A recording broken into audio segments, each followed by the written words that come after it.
Hi student. CIT का online class में आप लोग का स्वागत है। और आज की क्लास में लोग जानने वाले हैं ऑपरेटिंग सिस्टम के बारे में कि ऑपरेटिंग सिस्टम होता क्या है और इसका क्या कार्य है और कंप्यूटर में ऑपरेटिंग सिस्टम का इस्तेमाल किस लिए किया जाता है, वो हम लोग थोड़ा डिटेल में आज के क्लास में सीखेंगे। तो देखिए, मैंने पिछले क्लास में समझाया था, लेकिन आज थोड़ा सा और सिस्टम से सीखते हैं। तो ध्यान दो, यहाँ पे आपको ये दिख रहा है, आपको यह हमारा देखो ऑपरेटिंग सिस्टम है। और यहाँ पे हमने keyboard, mouse, printer, monitor, applications, hardware drive सबको हमने कनेक्ट करके रखा। मतलब देखो, इन सबको जो ऑपरेट करता है, जो आपस में कनेक्ट करता है, ठीक है, वो सॉफ्टवेयर हमारा कौन सा सॉफ्टवेयर है?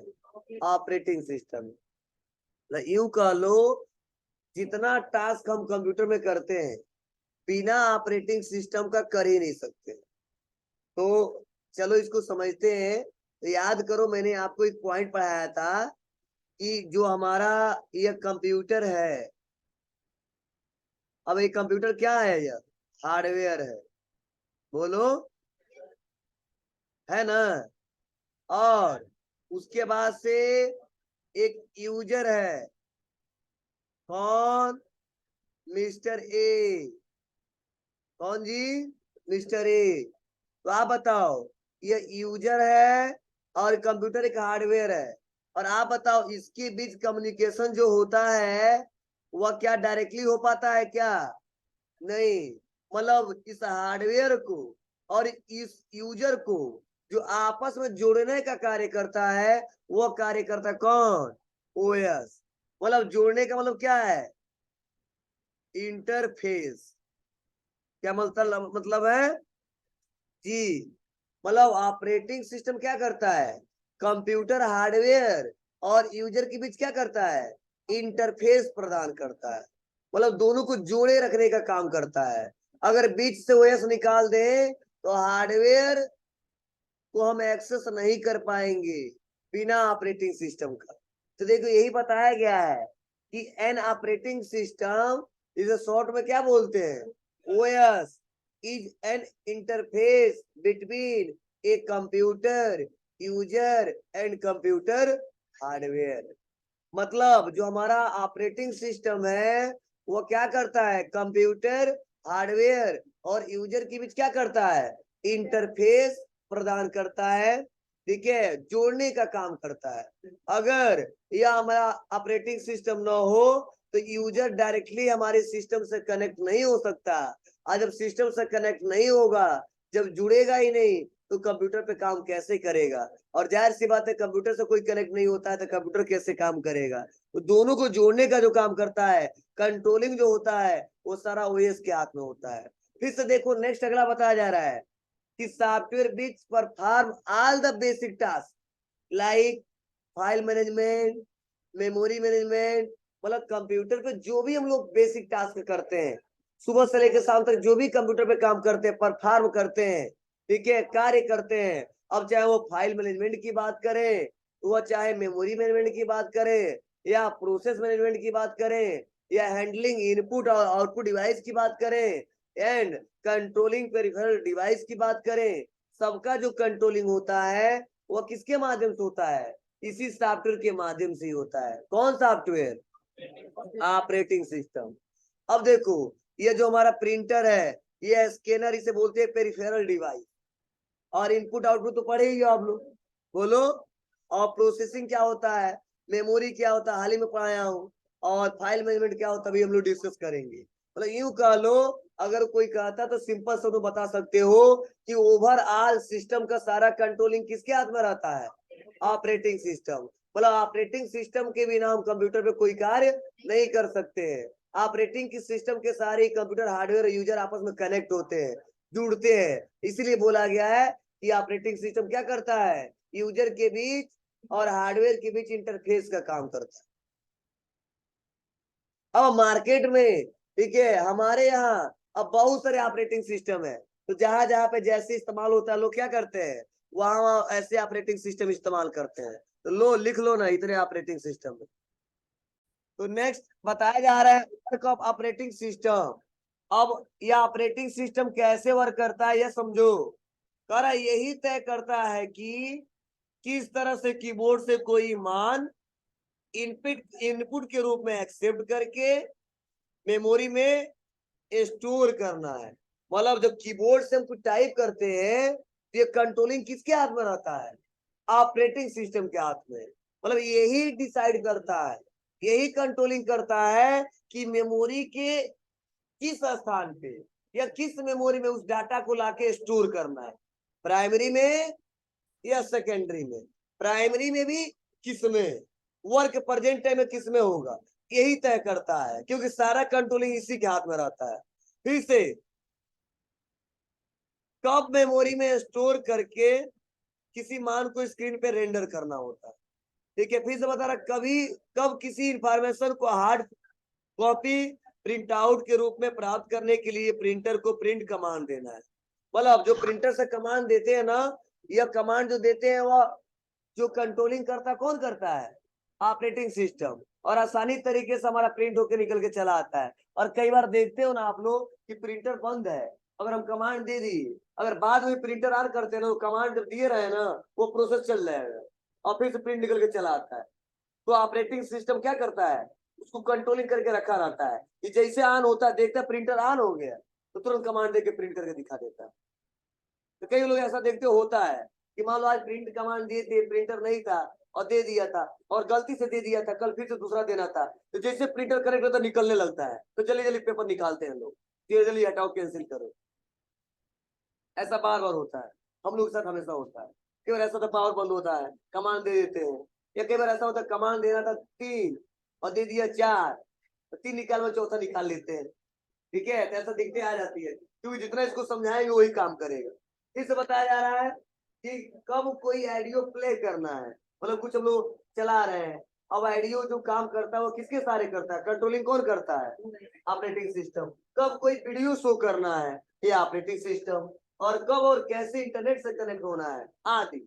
मतलब यूं कह लो ओवरऑल सिस्टम में जितना हम टास्क करते हैं, जिस एप्लीकेशन का इस्तेमाल करते हैं, जिस रिसोर्स का इस्तेमाल करते हैं, सारा जो कंट्रोलिंग होता है, ठीक है, वो किसके हाथ में रहता है? ऑपरेटिंग सिस्टम के हाथ में रहता है। हाँ, अब इस ऑपरेटिंग सिस्टम को बनाते समय कई सारे प्रोग्राम लाए गए, अब अलग अलग टास्क दिए गए।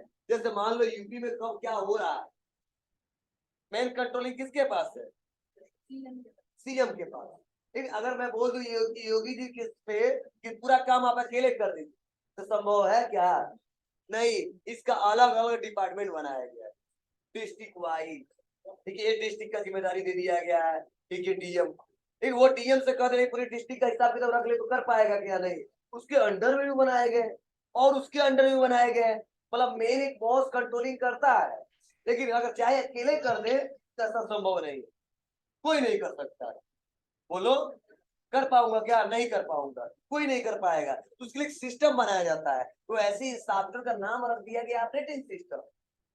तो मेन बॉस तो यही है, लेकिन इसको बनाते समय छोटे छोटे बहुत सारे प्रोग्राम इसमें बनाए गए और उसका अलग जिम्मेदारी दे दी गई है। बाबू तुम मेमोरी का हिसाब किताब रखना, तुम इनपुट आउटपुट का हिसाब किताब रखना है, तुम ट्रांसलेट करना है दूसरे लैंग्वेज से एक लैंग्वेज से दूसरे लैंग्वेज।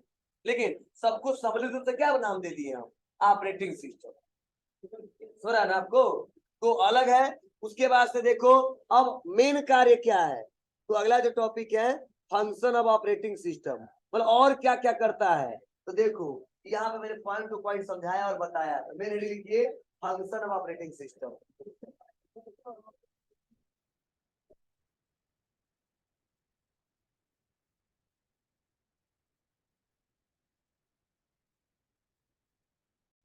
देखो सबसे पहला है, मतलब फंक्शन ऑफ ऑपरेटिंग सिस्टम, मतलब समझ में आ रहा है ना?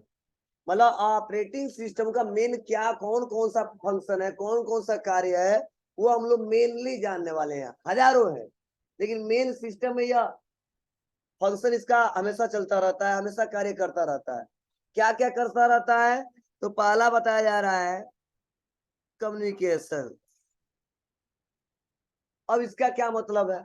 तो मैंने हाल ही में पढ़ाया आपको कि जो हमारा कंप्यूटर है और जो यूजर है, इन दोनों के बीच आपस में बातचीत किससे हो पाता है?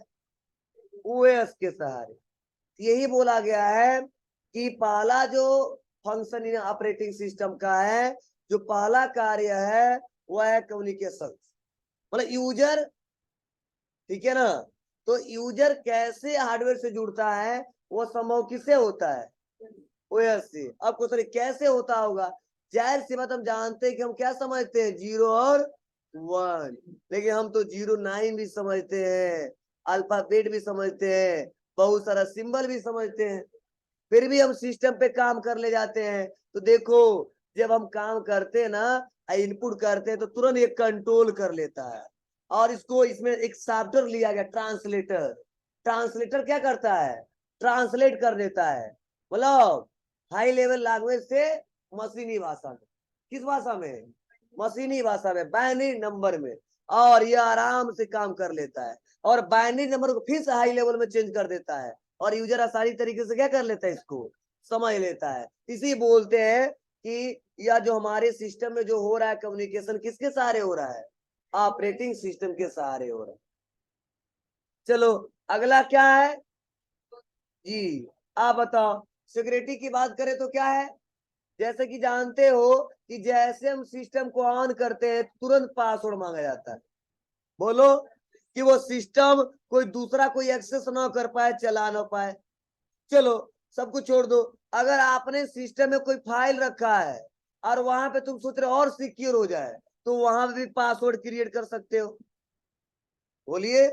और अगर तुम सोच रहे हो नहीं, डाटा हमारा ऐसा है जो कोई देख ना सके, तो आप बताओ, वहां पे आप ऐसा सिक्योरिटी देता है कि आप उसको हाइड भी कर लेते हो।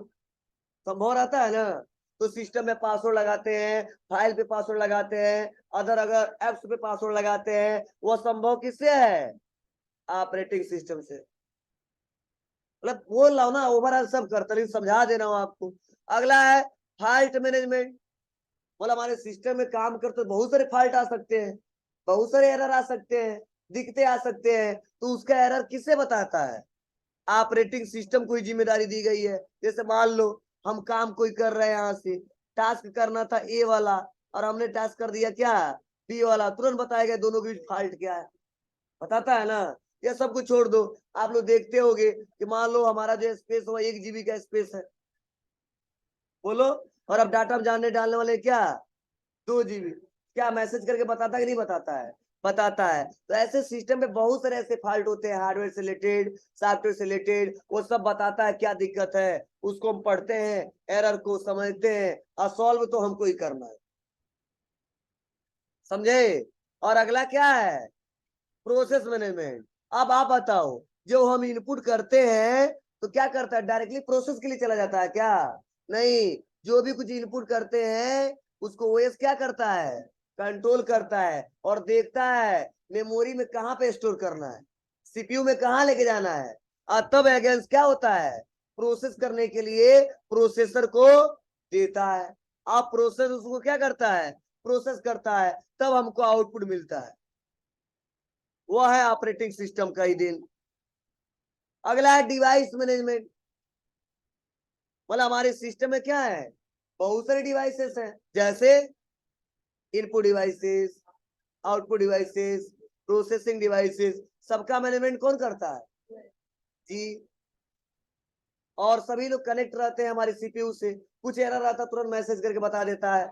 और अगला है मेमोरी मैनेजमेंट का मतलब क्या, आप बताओ। हमने बताया था प्राइमरी मेमोरी होता है और सेकेंडरी। तो कब डाटा को प्राइमरी मेमोरी में स्टोर करना है, कब डाटा को सेकेंडरी मेमोरी में लेके जाना है, कब सेकेंडरी से प्राइमरी में लेके जाना है, ये सारा कंट्रोलिंग किसके हाथ में रहता है जी, ओएस के हाथ में रहता है। और भी डिटेल में दिया बुक में पढ़ते, नंबर शॉर्ट में बता रहा हूँ अभी। उसके बाद अगला क्या है, फाइल डाटा मैनेजमेंट। अब मान लो हमारे बहुत सारे फाइल्स रखे हैं, फोल्डर्स रखे हैं, ठीक है, बहुत सारे डाटा रखे हैं, तो कहाँ पे इसको स्टोर करना है, क्या साइज है, ठीक है, कैसे इसका इस्तेमाल करेंगे, ठीक है, वो सारा काम कौन करता है, ऑपरेटिंग सिस्टम ही करता है। मतलब यूं कह लो, ओवरऑल सिस्टम के जितने टास्क होते हैं, जितने वर्क होते हैं, सारा कंट्रोलिंग किसके हाथ में रहता है? ओएस। यूं कह लो या मेन बॉस है। अगर ये कह देगा नहीं करना है काम तो कोई भी वर्क नहीं होगा। जैसे अगर सीएम ने कंट्रोलिंग दे दिया बाबू ये काम नहीं होना चाहिए, गलत है, ठीक है, तो अगर आप बताओ स्टेट की बात करें तो क्या इनसे बड़ा पावर भी है क्या किसी का कि वो कह दे नहीं हम करेंगे ही करेंगे?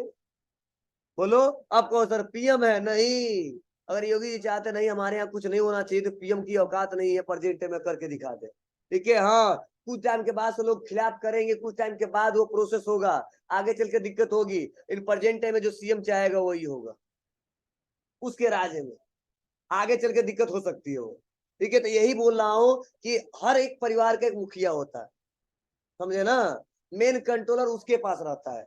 अब बताइए घर में 4 ठो गार्जियन हो जाए तो घर बर्बाद हो जाएगा, चलेगा नहीं, कोई कहेगा क तो कोई कहेगा ख, लेकिन एक गार्जियन है तो सबको जिम्मेदारी देता है, तुमको यह करना, तुमको यह करना, तुमको यह करना है, और सबको डर भी रहता है नहीं करोगे तो डांट सुनना पड़ेगा, ये हमको जवाब देना पड़ेगा। तो मेन कंट्रोलिंग एक गार्जियन को हम लोग बनाते हैं, ठीक है। अगर 2 लोग को गार्जियन बना दे, 3 लोग को बना दे तो घर बर्बाद हो जाता है, वो घर घर सही से नहीं चलता है।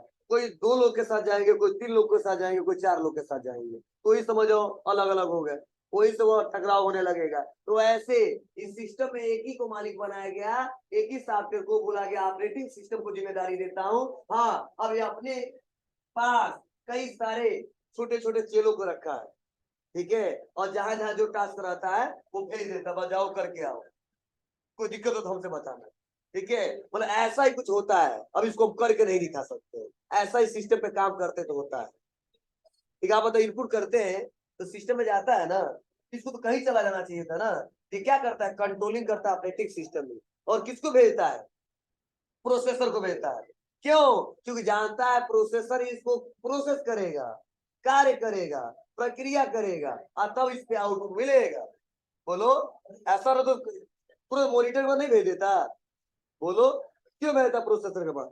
क्योंकि नाम ही रखेगा प्रोसेसर, उसमें प्रोसेस करेगा, कार्य करेगा, प्रक्रिया करेगा। आज जब तक किसी भी काम पे कोई प्रोसेस ना किया जाए वो काम कंप्लीट नहीं होगा, कोई इंफॉर्मेशन हमको नहीं मिलेगा, ठीक है। आपको सर कहाँ बुक में दिया है? बुक निकालिए, मैं बता रहा हूँ, जिससे आप लोग देखो। अब बात आती है कि टाइप्स ऑफ ऑपरेटिंग सिस्टम, मतलब ऑपरेटिंग सिस्टम कितने टाइप्स के होते हैं, कितने प्रकार के होते हैं, तो देखो बताया जा रहा है इसके कितने टाइप्स, 2 टाइप्स।